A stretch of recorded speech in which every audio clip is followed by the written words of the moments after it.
What's up, everyone? Thralls here once again. I'm Necrotic. I'm Jammin John. And we have an album review for you. Another release that came out on the 17th of April was the newest album from Abysmal Dawn, Phylogenesis. This came out on Season of Mist Records. This is the band's fifth release and their first release in 6 years since 2014's Obsolescence, which came out on Relapse Records. Honestly, we thought they broke up, and we were surprised to see them on a bill with Vader not so long ago. Yeah, you know, it was funny. We were down here talking about music, and I was scanning through the collection, and I was like, oh, you know what I haven't heard in a while? Abysmal Dawn. And like 2 weeks later, there they appear on a tour, so I'll take it. Yeah, I wasn't sure if they existed anymore, and luckily they do. Now, since the long hiatus, only two of the members have actually returned from that lineup in the last album.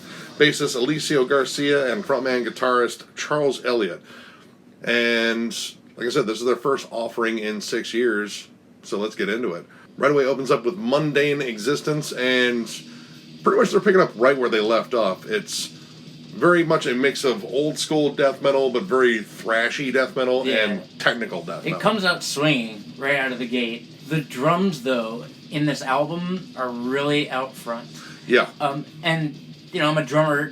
Normally I don't complain, but in this case, there's a lot of great riffs going on back there that I think get a little drowned out by the drum mix. Yeah, especially the bass drum. The bass drum is huge on this. And generally I really like that, but it does kind of drown out the guitars a bit. Vocally, I think it's really interesting because the frontman, Charles, actually sounds like a mix of Corpse Grinder and Michael Ockerfeld when he was doing his awesome Bloodbath growls. Yes. The first cadence really here is very fast, very punctuated, and it's really, really good. Like, it just comes in swinging. I really like the cadence. And with the kind of thrashy speed of this song, it definitely reminded me of a band like Deicide. But also mixed with, like, more technical, brutal metal, like Hate Eternal. Now, this album really excels at big, groovy breakdowns with big hooks in them. They're all over the place on this album. Hedonistic is driven by a very, very similar machine gun sort of broken up riff. Yes. And it reminded me instantly of the song I can't pronounce on The Fathomless Mastery by Bloodbath. Oh, yeah. Aisha? Whatever. You know I want you so bad. Sorry. I got reminded of Anata right away, too, because it's very melodic, but there's a chug that goes over the melody, and the pacing is kind of there as well. The breakdown that comes in around the middle of the song I think is particularly good, and then it kind of shifts into almost like melodic death metal territory, but it's more of that, you know, faster, harsher melodic death metal, something like Hypocrisy or maybe even Black Dahlia Murder. And then it goes into a really cool solo, which the solos on here are really good. There are a lot of shreddy, very thrashy solos. And the other fun thing about the solos is behind the solo, the drums always have this interesting groove during all the solos, kind of to bring in to the song like its own bit of flashiness. Yeah. The next cool one in line that I found was A Speck in the Fabric of Eternity. In fact, I think both of us really like this song. Just machine gun guitars just start immediately over this really heavy, chuggy ripper of a riff. Like, it's Vader. Yeah. I mean, generally when I think of something fast and thrashy, but not thrash, just pretty much death metal, it's Vader. Yeah. And they really have that. Like, it is energetic from the start. I absolutely loved how that opened up. Now, it shifts to, again, like a more melodic part for the verses, but it generally comes back to that spot. And it kind of brings it in for the chorus, which is good, like, anchor point for that nasty part. This thing is full of these awesome grooves and hooks. There's definitely things that separate this song from other songs. There's a lot of memorable moments in it. Reminds me of Deicide, too. Yeah, I mean, just Deicide's wonderful. Now, this was a point where I started noticing, like, sometimes these songs get a little busy.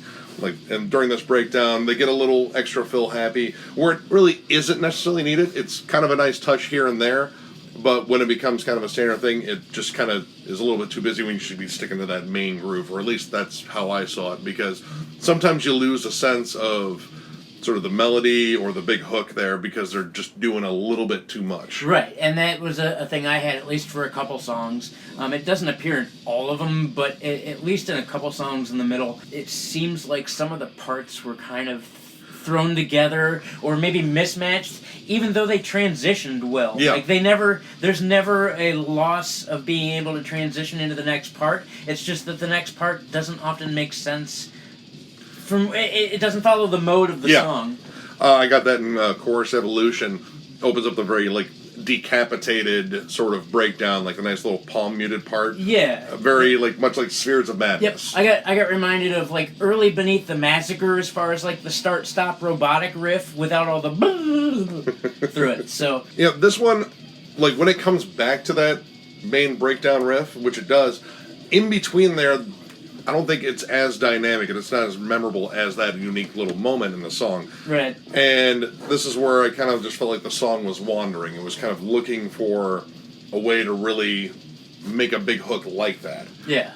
And it didn't quite do that for me. But towards the end of this album, it gets really good. Soulsick Nation, unified favorite here. Dude, for sure.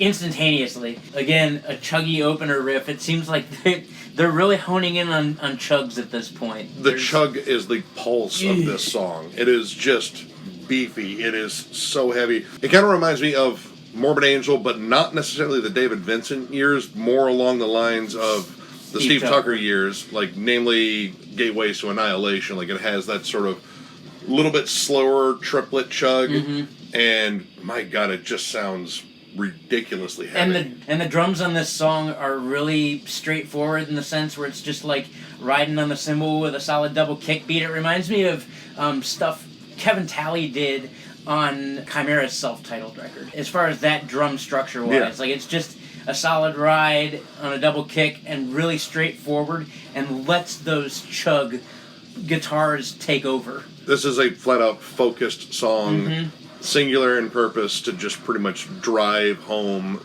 absolute heaviness, and it does.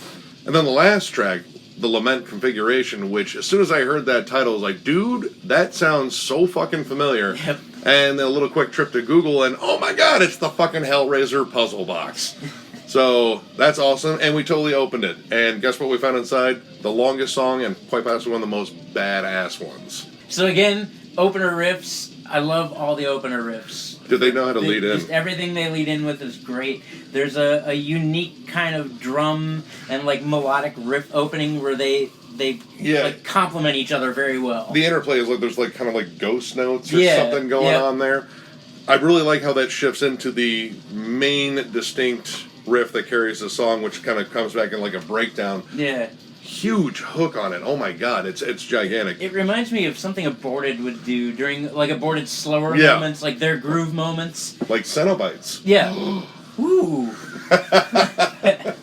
Nice old school death metal harmonies in here too on the guitars. The crawling melodies. Yeah, those crawling melodies. They harmonize the crawl. It's very Cannibal Corpse-ish. Yes, loved pretty much all the guitar work on this song. I think this was a huge standout.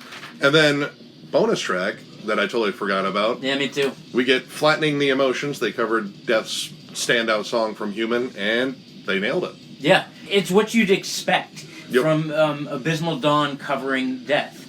It's they nailed the cover and put their own spin on it, which is what you're supposed to do when you cover a song. They did Storm of Light's Bane by Dissection on the last album, and actually killed that one too. So this was a nice little unexpected one because I totally forgot that this was actually on the CD. Nice way to close the album, and a nice little tribute to Sean Reinert, who unfortunately passed this year and sorely missed.